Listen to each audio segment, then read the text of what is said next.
औज़ुबिल्लाहिमिनश्शैतानिर्रजीम बिस्मिल्लाहिर्रहमानिर्रहीम। आपका भाई, आपका दोस्त मतीर रहमान। कल मैं एक सोशल मीडिया पे एक वीडियो देख रहा था। उसमें हसन न्याजी और पुलिस वालों के दरमियान कुछ तलख कलामियाँ हुई, उनके आपस में कुछ तो मैं हुई।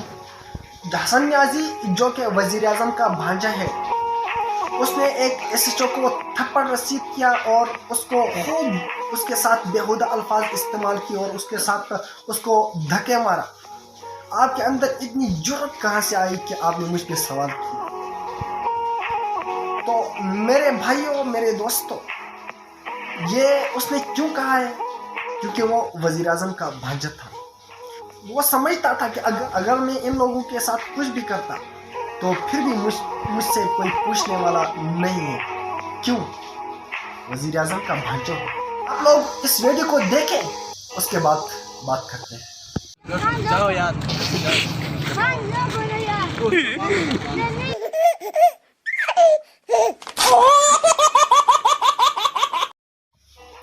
याद रखें मेरे भाइयों, मेरे दोस्तों, जब तक के जागीरदाराना निज़ाम कायम है, जागीरदार हजरात अपने अपने सूबों पर काबिज रहेंगे और अपनी मनमानियाँ करके गरीबों का हुकूक दबाते रहेंगे।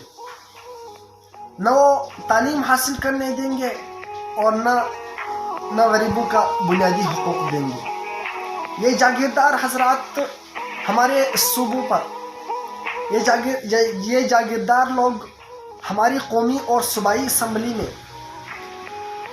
70 सालों से काबिज है।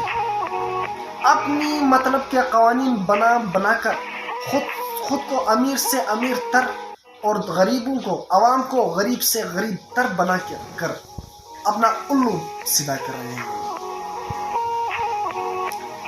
मेरे भाइयों और दोस्तों, एक बात नोट कर लें आप, जब तक गरीब लोगों पर तालीम के दरवाजे नहीं खोलेंगे, उनमें शऊर पैदा नहीं होगा।